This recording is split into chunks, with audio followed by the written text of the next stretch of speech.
Haribol, Namaste. My name is Janapati Das. We are going to continue with reading from the Krishna book.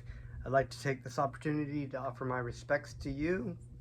Thank you for constantly coming and listening to the wonderful Krishna stories. It's translated by our spiritual grandfather, A.C. Bhaktivedanta Swami Prabhupada, who I give my respects to. And I'd like to also offer my respectful obeisances unto my spiritual master, Jagat Guru, Siddhaswarupananda Paramhamsa Srila Prabhupada. And we are going to continue again in the Krishna book, reading from the chapter entitled Prayers for the Personified Vedas. The prayers by the personified Vedas. But as always, beforehand, we are going to hear and chant Krishna's names. Most wonderful benediction for humanity in this dark age of Kali.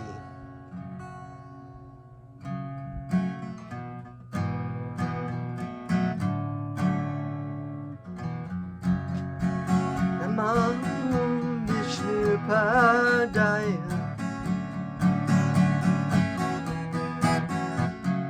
Krishna Prastaya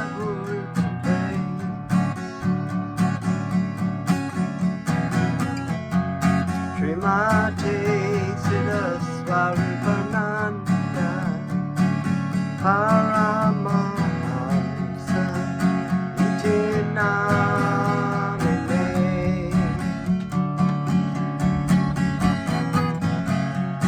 Namo Siddhaswarupananda Paramhamsa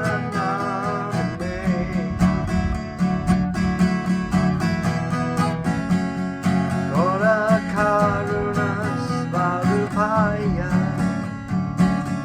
Radha Krishna Pristayate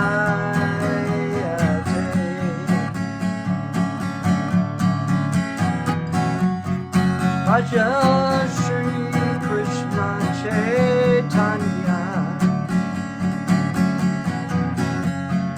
Prabhu Nityananda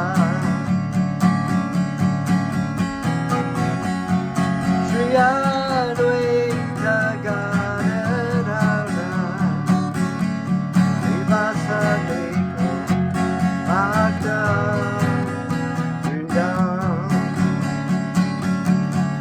Haribo Nitago Nitago Haribo Haribo Haribo Nitago Nitago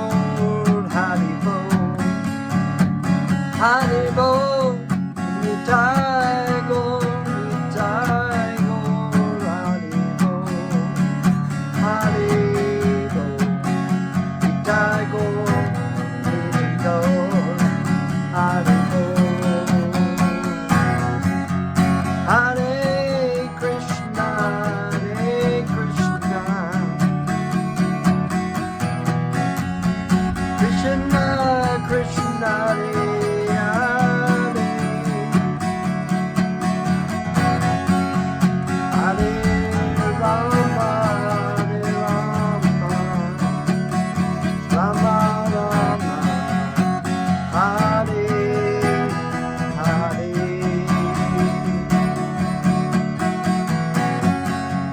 Hare Krishna,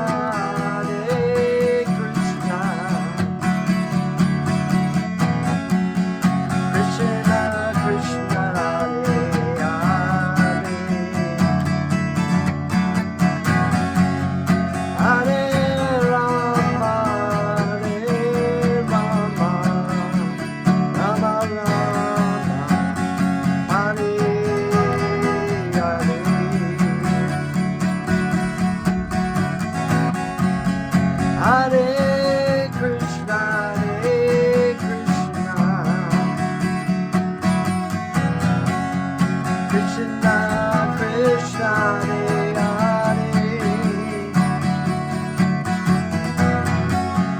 Hare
Haribo Om Namo Bhagavate Vasudevaya.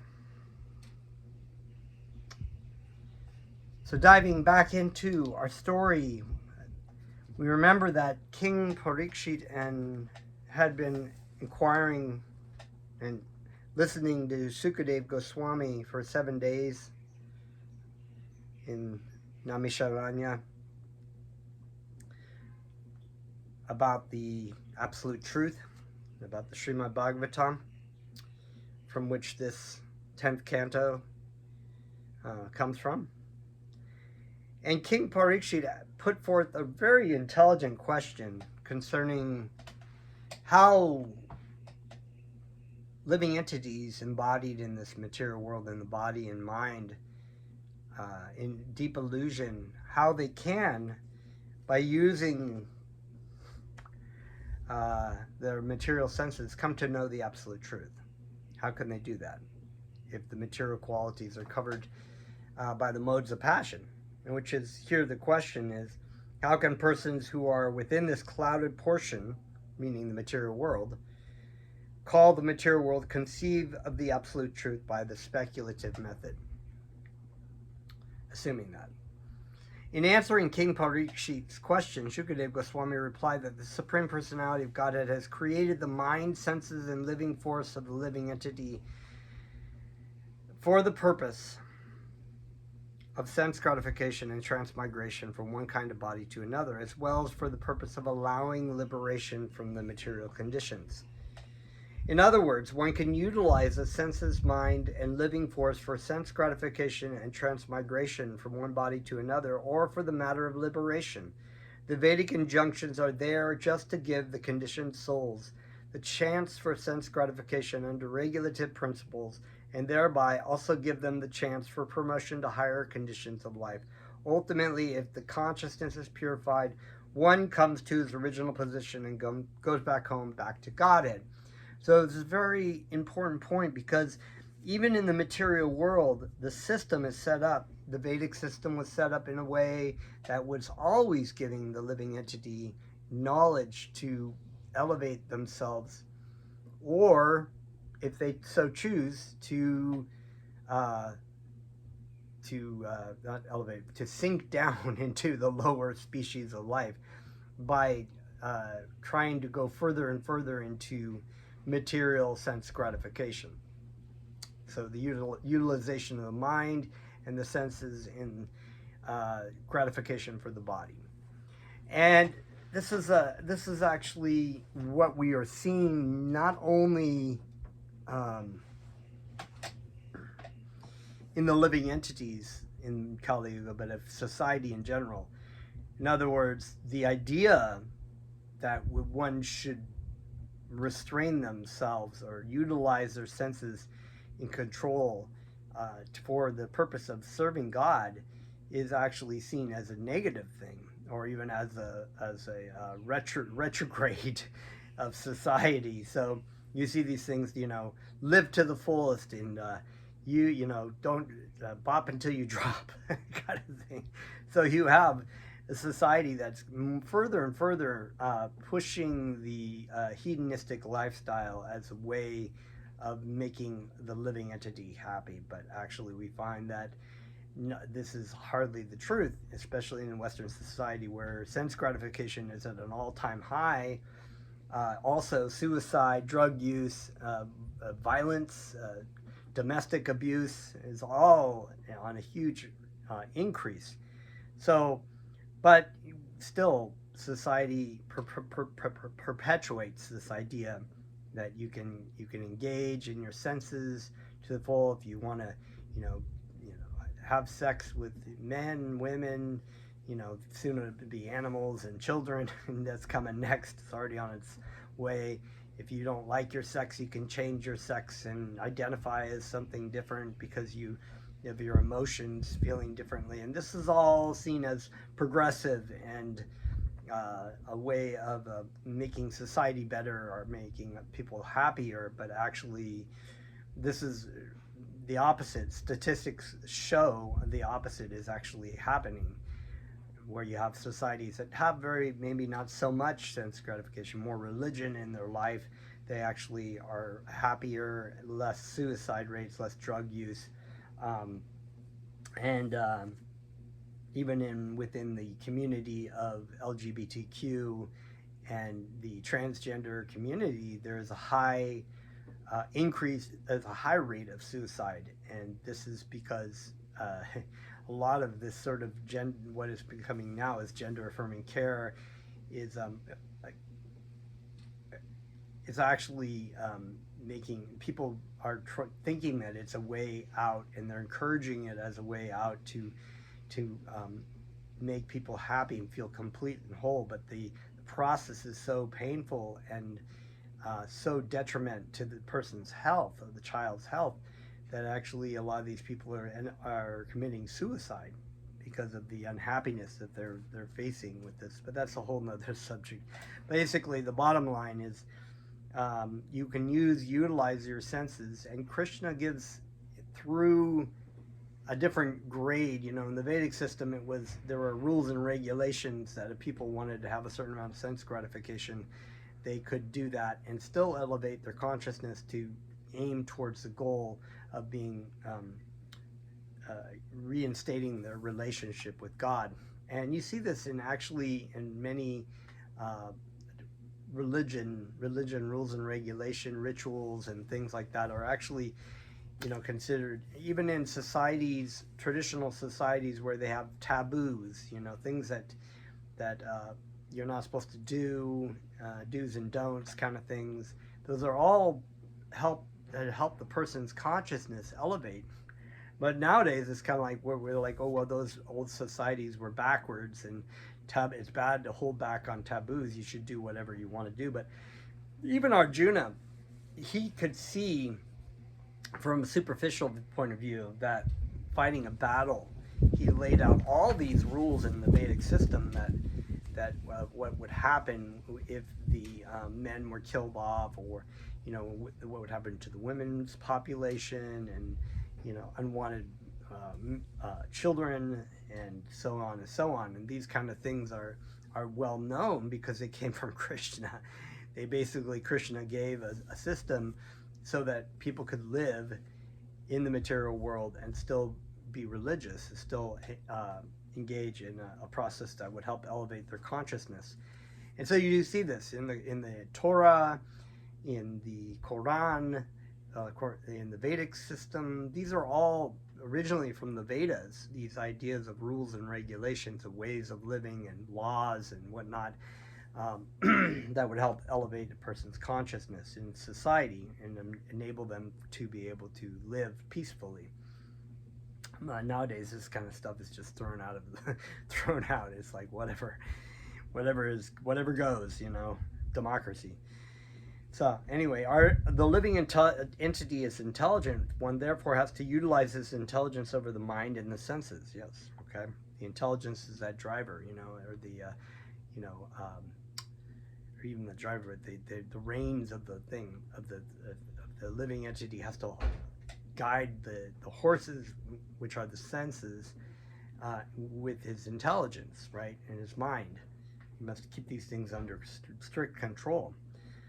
When the mind and senses are purified by the proper use of intelligence, then the conditioned soul is liberated. Otherwise, if the intelligence is not properly utilized in controlling the senses and mind, the conditioned soul continues to transmigrate from one kind of body to another simply for sense gratification. So Krishna sees that, okay, you want to keep enjoying, and there is a whole law of karma set up in the system that how you use your mind and your senses directly shapes, is a subtle body, so it directly shapes a form for future birth in another life, in another form, depending on how you're using your senses and your minds, and how you're controlling your body.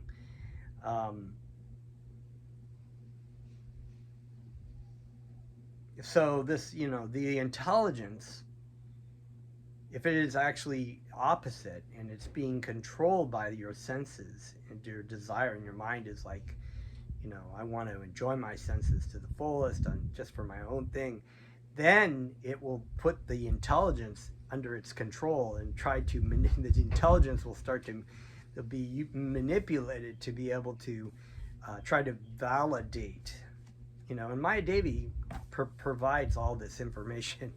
The intelligence will be able to shaped in the mind as reasoning and the whys that I should be going after all these things that I think will make me happy. And believe me, it'll come up with really incredible information of why you should do those kind of things. They're completely delusional, but that's how it goes. So you have to be like, what's the outcome of this? Like, is this actually pleasing? If I do this, is this something that my spiritual master and Krishna will actually find pleasing, will be pleasing to do? If I engage in this activity, will it be pleasing? Is it sanctioned in the scriptures as being okay? If it's not, and we know that Krishna is against these kind of things, and we know that our spiritual master says, don't do that, that will cause you problems, further birth in this life, unhappiness, it's a sinful activity, then we're screwed, basically.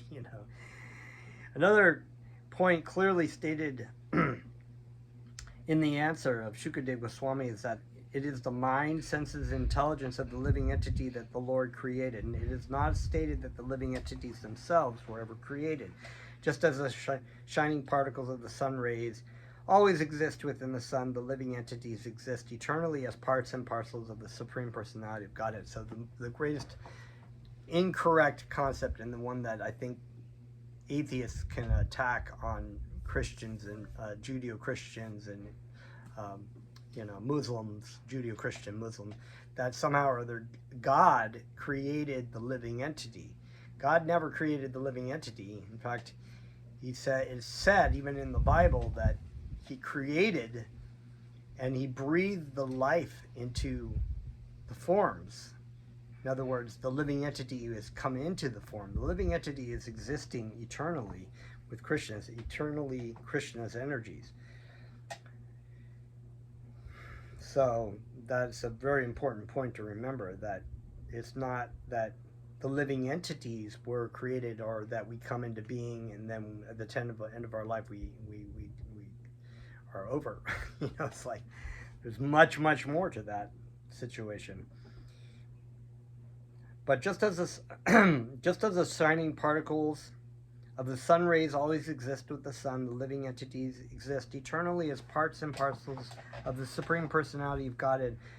But just as the rays are sometimes covered by a cloud, which is created by the sun, so the conditioned souls, although eternally existing as parts of the Supreme Lord, are sometimes put within the cloud of the material concept of life in the darkness of ignorance. The whole Vedic process is to alleviate that darkened condition. Ultimately, when the senses and the mind of the conditioned being are fully purified, he comes into his original position called Krishna consciousness, and that is liberation. Okay, very straightforward. In the Vedanta Sutra, the first sutra or code, questions about the absolute truth. Atato Brahma Jinyasha. What is the nature of the absolute truth? The next sutra answered that the nature of the absolute truth is that he is the origin of everything. Whatever we experience, even in this material condition of life, is but an emanation from him. This is something that is not completely explained. Everything is an emanation. Everything comes from God. Everything animate and inanimate is owned and controlled by God. It comes from God. It's not like it's something separate, but I mean it is, but it isn't. It's a Chinta Beta Beta Tattva. It's eternally this simultaneously one but different, right?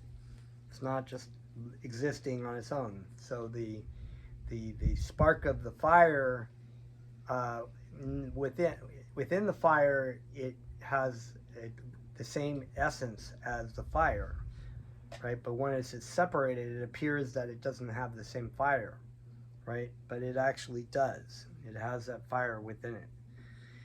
The absolute truth created the mind and senses and intelligence. This means that the Absolute Truth is not without mind, intelligence, and senses. In other words, he is not impersonal. The very word created means that he has transcendental intelligence. For example, when a father begets a child, the child has senses because the father also has senses.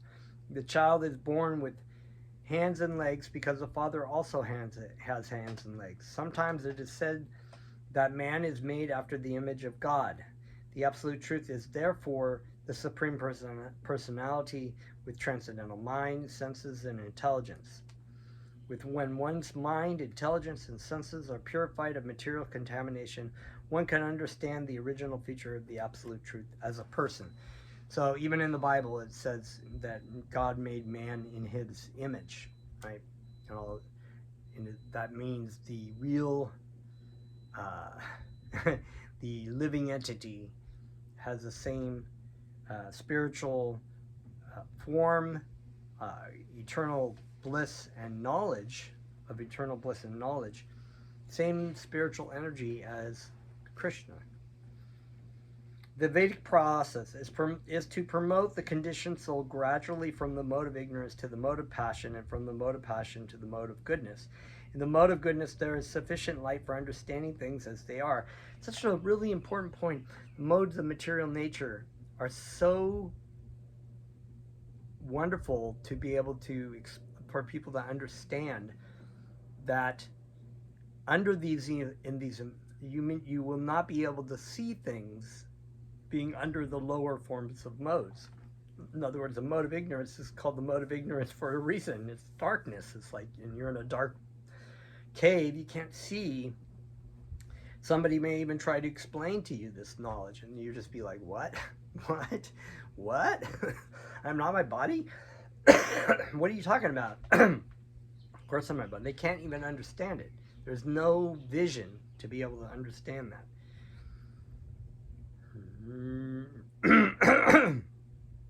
For example, from earth a tree grows, and from the wood of the tree fire is ignited. In that igniting process, we first of all find smoke, and then the next stage is heat, and then fire. When there is actually fire, we can utilize it for various purposes. Therefore, the fire is the ultimate goal. Similarly, in the gross material stage of life, the quality of ignorance is very prominent. Dissipation of this ignorance takes place in the gradual process of civilization from barbarian stage to civilized life, and when one comes to the stage of civilized life, he's said to be in the mode of passion. So once again, the modes of material nature infuse everything in this material world, including religion. So you have religions that are heavily in the mode of ignorance, and there are a lot of religions that are modes of passion, and religions in the mode of goodness. And so these kinds of things are best for people who are in those particular modes, or they're attracted to those kinds of things because they're already in it. But for the ultimate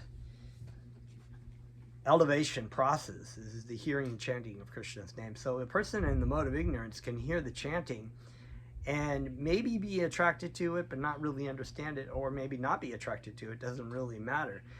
That has already had an effect by hearing it, being in proximity of it, to be able to elevate that person's consciousness, so that maybe not in this life, maybe later in this life, or maybe even in another life, or several lives to come down, they will be elevated to another stage. They've already started that process back to Krishna just by hearing that's how powerful the names of Krishna are, and why it's so important to share the chanting of Krishna's names with everyone. Because even if a person, you chant and they're like, what are you doing? That's weird. Why are you doing this?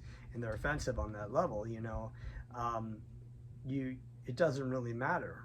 It's not about what kind of success that you think you see or not see. The chanting of Krishna's names, we must have complete faith that anyone who hears it or comes into proximity of it is benefited greatly.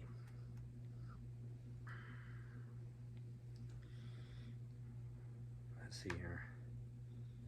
Dissipation of this ignorance takes place in the gradual process of civilization from barbarian stage to civilized life, And when one comes to the stage of civilized life, he is said to be in the mode of passion. In the barbarian stage or in the mode of ignorance, senses are gratified in a very crude way, whereas in the mode of passion or in civilized life, the senses are gratified in a polished manner. That's why Bhaktivedanta called modern life as humans as polished animals. But when one is promoted to the mode of goodness, one can understand that the senses and the mind are engaged in material activities only due to being covered by perverted consciousness. So once one reaches the mode of goodness, that's a very great takeoff point to be able to understand. You're already very docile, receptive. You're not judgmental. You're not really like, oh, I need to get that mode of passion, or just like, just go to sleep, or just drugged out and you're in a mode of goodness. You're receptive. You like to go hiking. You like to meditate. You like to contemplate about things very deeply. That's mode of goodness. So that's a really wonderful time to be able to understand Krishna consciousness.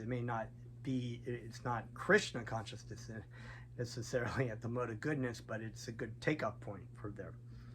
Sometimes people come to a mode of goodness situation and then they don't know what to do with it, and they drink alcohol, or they're in the mountains and they're just like, well, we're just going to take drugs, and then they go back into the mode of ignorance even though they're in the mode of goodness place.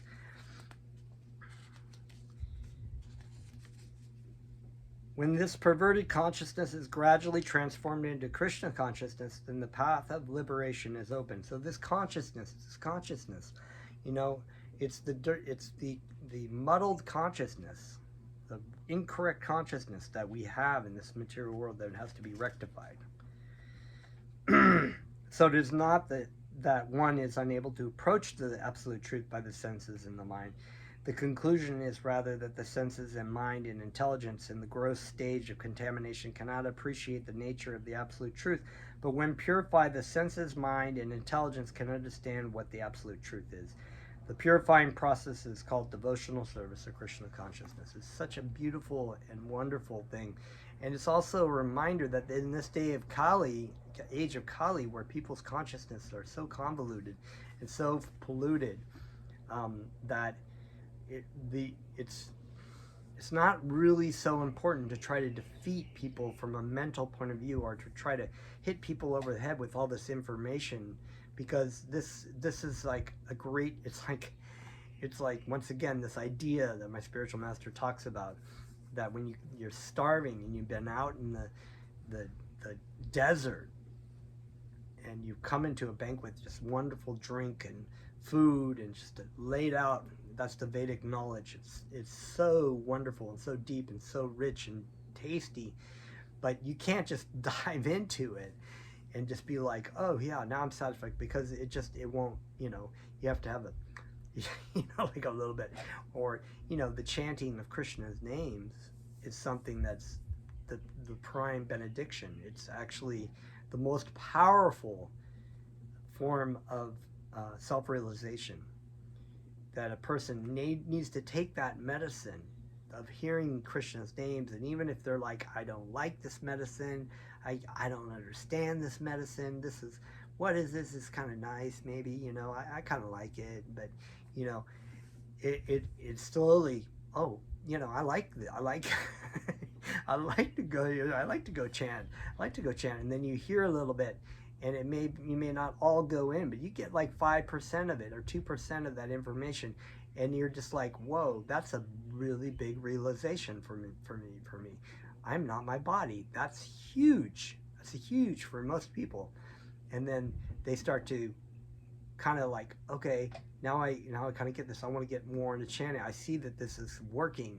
It's not like this kind of like mental gymnastics that you have to kind of make yourself believe that I'm on the right team or whatever. It's an actual, non-different than Krishna. It's the light in the darkness. It's the actual process to come to understand who you are, why you're here, what your relationship with Krishna is, and what you should be doing in your life. It's the best and most efficient way to do that. by just hearing it. Lord Chaitanya is so wonderful that he gave us this process that's so easy to just do. All you got to do is chant and eat prasadam. That's just great. People like to eat. They like to eat, and they love to dance and sing. So this is the wonderful thing. All this information, you know, if you're chanting and you're doing this for somebody in life and you're being pleasing to your spiritual master, this stuff is revealed to you. But you have to be careful, because you have to understand that people's consciousness, as Bhaktivedanta Swami is saying here, is so convoluted that you can tell them something that seems so clear and obvious, and they don't get it at all. They don't understand it because their consciousness is so convoluted. So the most important thing to do is to give them prasadam, to chant Krishna's names to them, to give them, share with them with that. And this is very wonderful. In the Bhagavad Gita, it is clearly stated that the purpose of Vedic knowledge is to understand Krishna. That's what we're doing. And that Krishna is understood by devotional service, beginning with the process of surrender. And this is surrender. You start with the surrendering process by saying, okay, I'm going to go to this chant. I'm going to, I'm not really sure. It's like me. I was like, okay, this looks kind of cool. I go to a meditation class, and, I went to my first kirtan.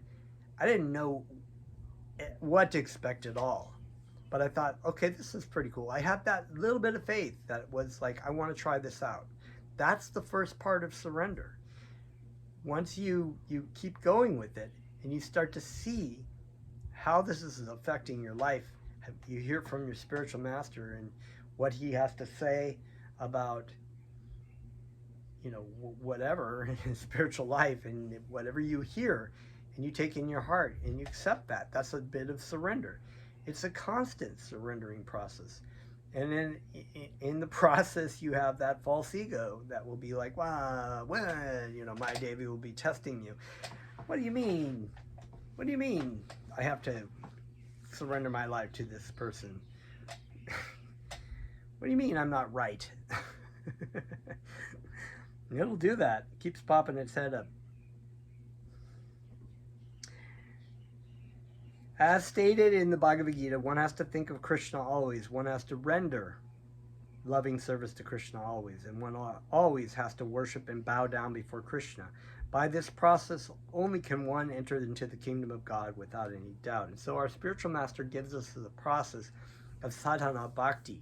Sadhana means practice. Bhakti means devotion. So we don't actually have any love for God. That's why we're in this material world. We are in an extremely sick state. We are in a state of extreme sickness, not only mentally and physically and just everything. We're in the delusion that we're okay. We're all right. Yeah, hey, we're doing pretty good. Yeah, right. So we are given these processes. Chant this japa. Go chant Krishna's names. Offer your food, things that the spiritual master asks you to do. You don't always want to do that, and you don't, always want to do it nicely. So we practice it. And we try to do the best we can with it. We pray to our spiritual master, to Lord Chaitanya, that we can be pleasing, be able to do our sadhana bhakti nicely. And then Krishna gives us the strength. That's what Balaram. Bala is not just strength, it's spiritual strength. We can pray to Lord Nityananda, Lord Balaram, for spiritual strength to be able to practice nicely, to be able to have love for God. Very wonderful. One who is enlightened in the mode of goodness by the process of devotional service is freed from the modes of ignorance and passion.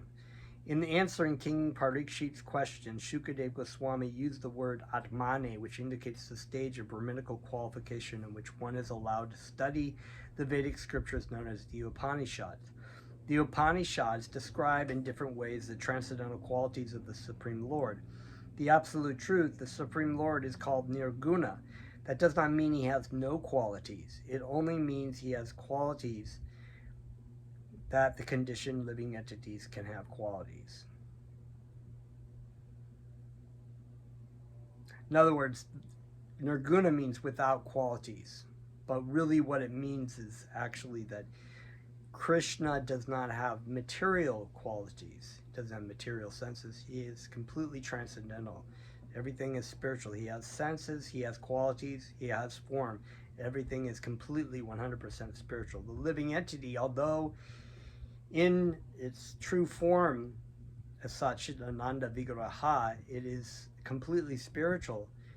Under delusion, they come into contact with material energy and therefore take upon a material form and mind. That is guna. It means the senses, right? They have material senses, they have material mind, they have material intelligence, material form, etc. Covering as a covering of the around the living entity. It is only because he has qualities that the conditioned living entities can have qualities.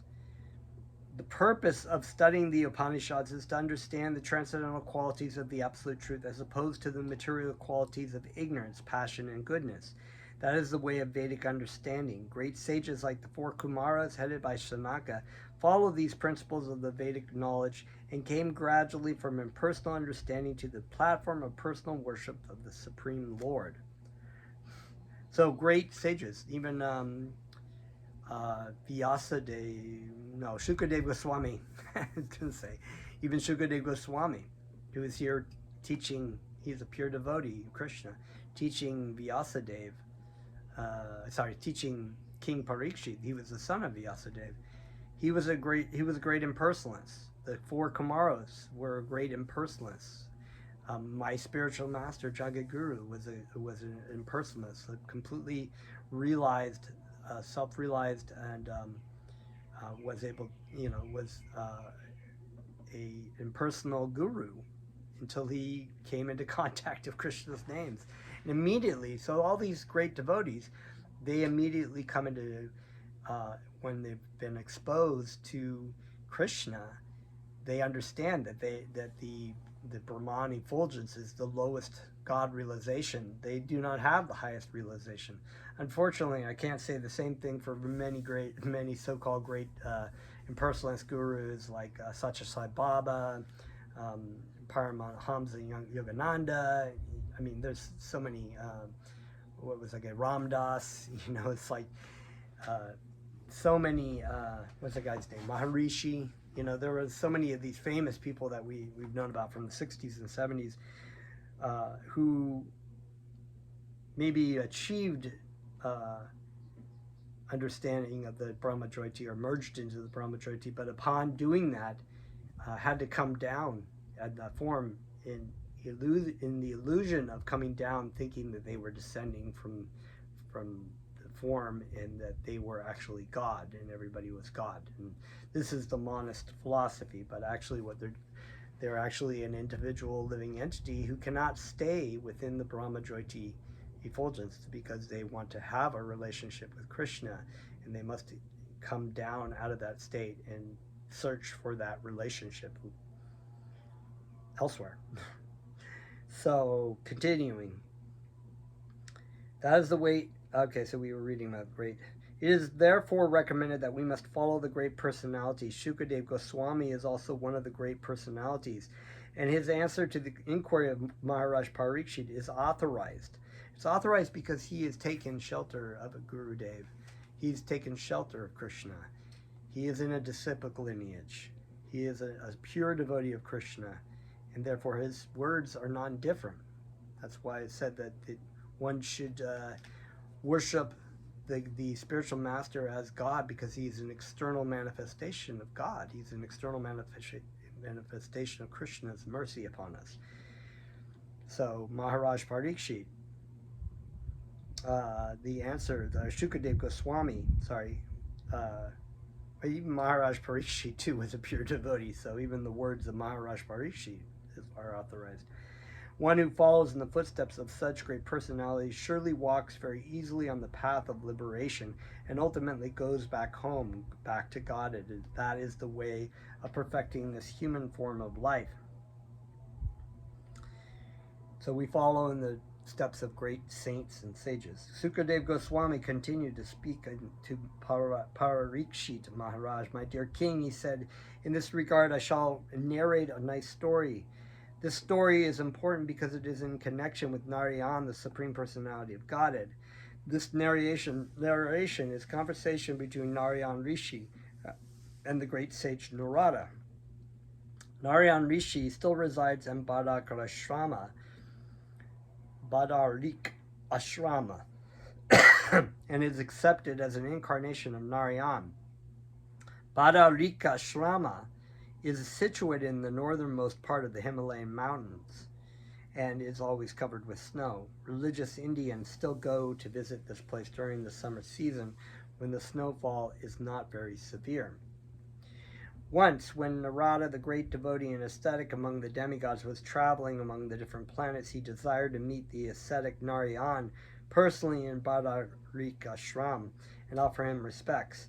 This great sage, not incarnation of Godhead, Narayan Rishi, has been undergoing great penances and austerities from the very beginning of the creation to teach the inhabitants of Bharatvarsha how to attain the highest perfectional stage of going back to Godhead.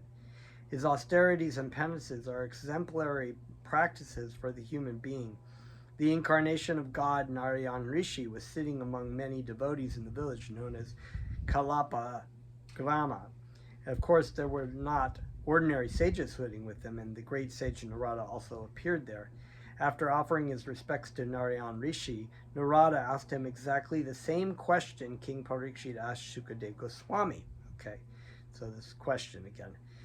When then the Rishi answered by following in the footsteps of his predecessors, he narrated a story of how the same question had been discussed on the planet known as Jana Loka, which is above the Svarga Loka planets, such as Moon and Venus. On this planet, great sages and saintly persons live, and once they discussed the same point regarding the understanding of Brahman and his real identity. So this is really amazing. Once again, the Srimad Bhagavatam, the whole system of the Vedic system is set up in a way that the great teachers are teaching the absolute truth from time immemorial, over and over, from all corners of the universe, spreading this information disciplically. And even my great spiritual master heard from Bhaktivedanta Swami Prabhupada, and so this information is being disseminated down through me to you, and from my spiritual master to everyone who hears from him, from Bhaktivedanta Swami Prabhupada. The great sage Narayan began to speak. My dear Narada, he said, I shall tell you a story which took place long, long ago. There was a great meeting of the denizens of the heavenly planets, and almost all the important brahmacharis, such as the four Kumaras, Sanandana, Sanaka, Sanatana, and Sanat Kumara, attended. So these are the great sages that are the sons of Brahma.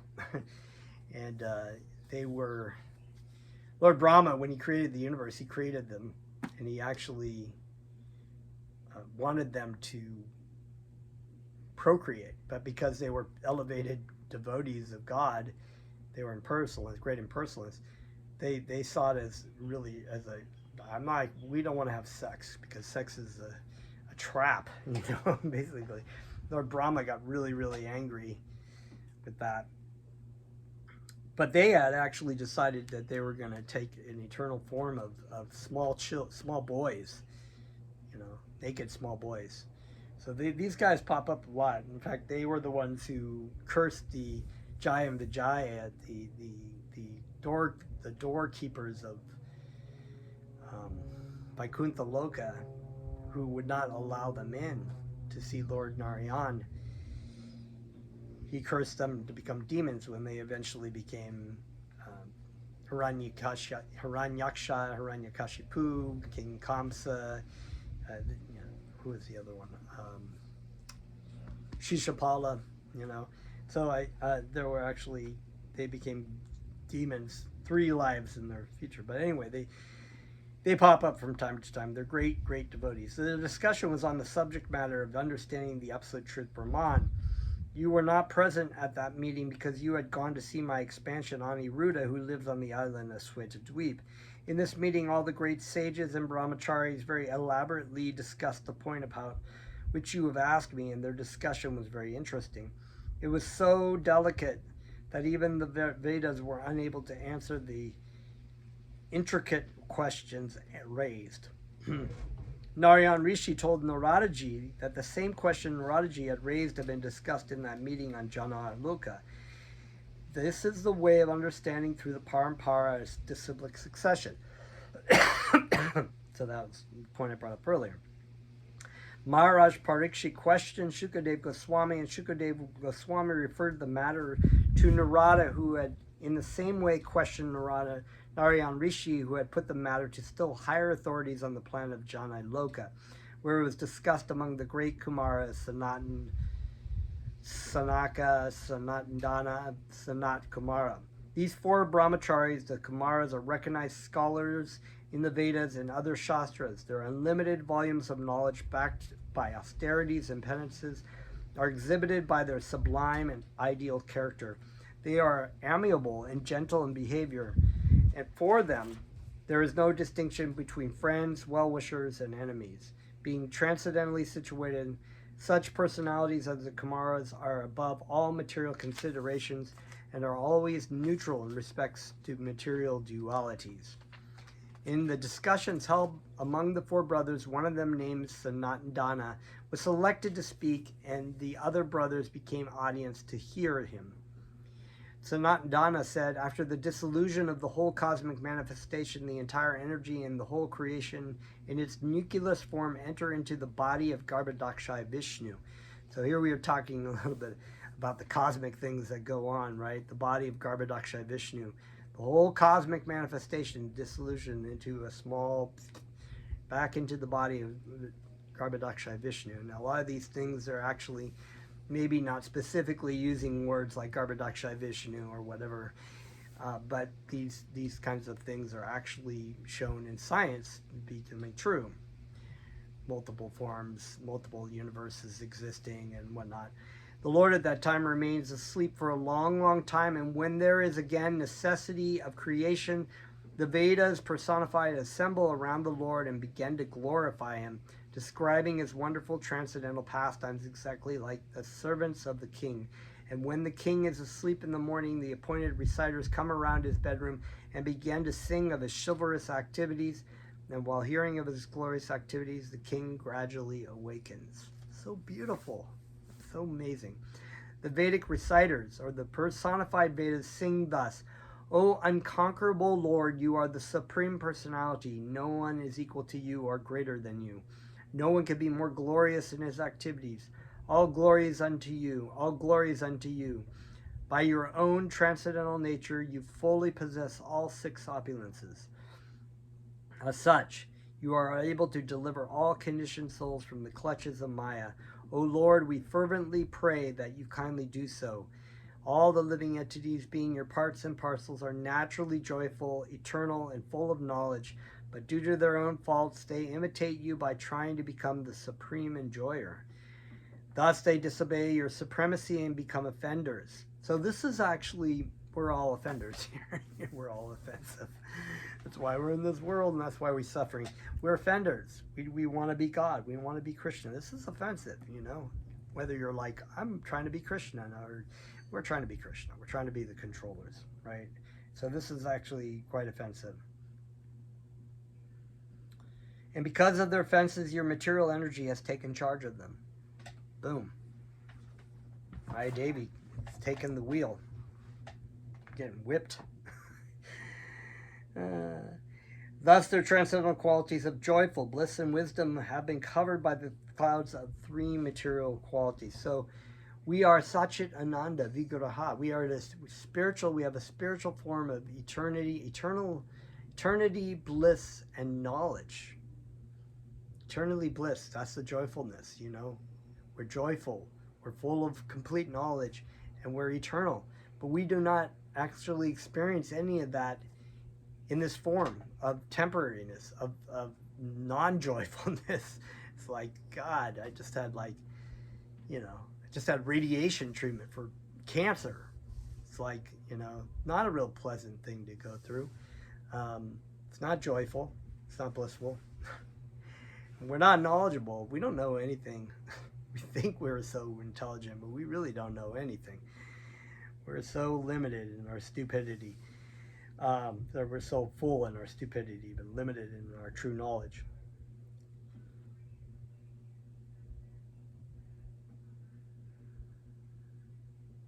This cosmic manifestation made of the three material qualities is just like a prison house for the conditioned souls. It's a prison house, There's that Plato's analogy of the cave, right? And in the cave, the people are chained to a wall, looking at the reflection of the fire, thinking that that's what their reality is, not even realizing that they're chained, like in this prison house that Bhaktivedanta Swami. And a person can release themselves and realize, oh, this was what I've been looking at this whole time. It's actually a shadow. That I'm actually the material body. I'm not the material body. I'm not the material mind. And then there's a higher reality. We go out of the cave and realize that we are not even of this world that we are in. So pretty amazing. The conditioned souls are struggling very hard to escape from material bondage, and according to their different conditions of life, they have been given different types of engagement, right? We all come into this different forms of life. Animal, plant, humans. We all have certain roles that we have to take on. But since all engagements are based on knowledge supplied by you, the conditioned souls can execute pious activities only when you mercifully inspire them to do so. That was what, the Vedic system and religious system is supposed to do. It's supposed to inspire people to basically live a higher and more elevated consciousness life. But actually, the society, the culture of society is completely clouding our consciousness to not live an elevated life, to live a deprived life full of sex, drugs, full of eating, sleeping, mating, defending, in the completely most illusional ways, more and more as Kali Yuga continues to push forward. The conditioned souls are struggling very hard to escape from material bondage, and according to their different conditions of life, they are given different types of engagement. Okay, so I read that. Therefore, without taking shelter of your lotus feet, one cannot surpass the influence of the material energy. Actually, we, as personified Vedic knowledge, are always engaged in your service by helping the conditioned souls understand you. That is what the Vedic system was supposed to do. It's supposed to help people. Hello, you don't belong here. You are in the wrong place. You are doing the wrong thing. So, you want to try to do this and, live in this hellhole. Okay, here's some things that you can do, or, whatever. But the epitome of the Vedic knowledge was Krishna and understanding Krishna and your relationship to Krishna. The prayer of the Vedas personifies illustrates that the Vedas are meant for helping the conditioned souls to understand Krishna.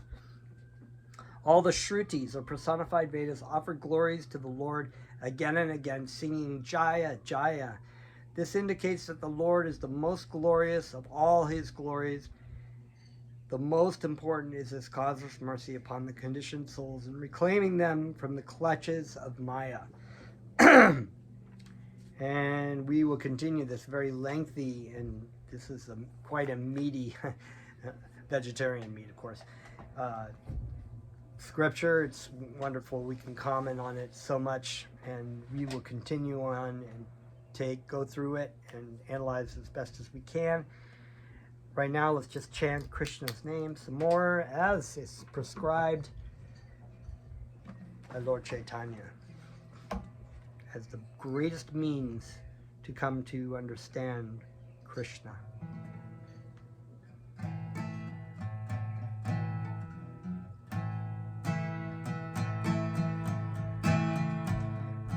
Om Gaur, Nitai Gaur, Haribol, Haribol, Nitai Gaur, Nitai Gaur, Haribol, Haribol, Nitai Gaur, Nitai Gaur, Haribol, Haribol, Nitai Gaur, Nitai Gaur, Haribol.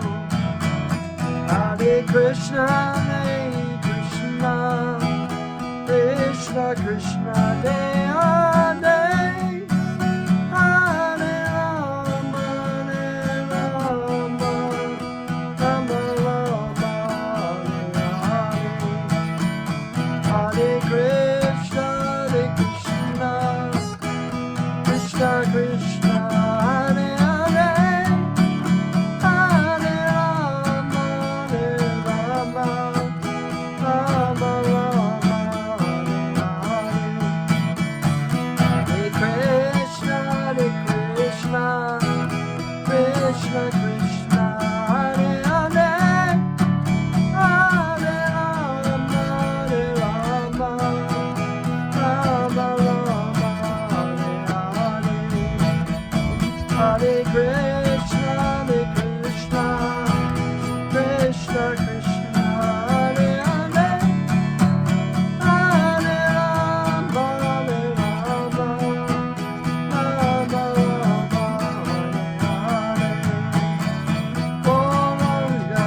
Gauranga, Gauranga, Haribol, Chaitanya, Chaitanya,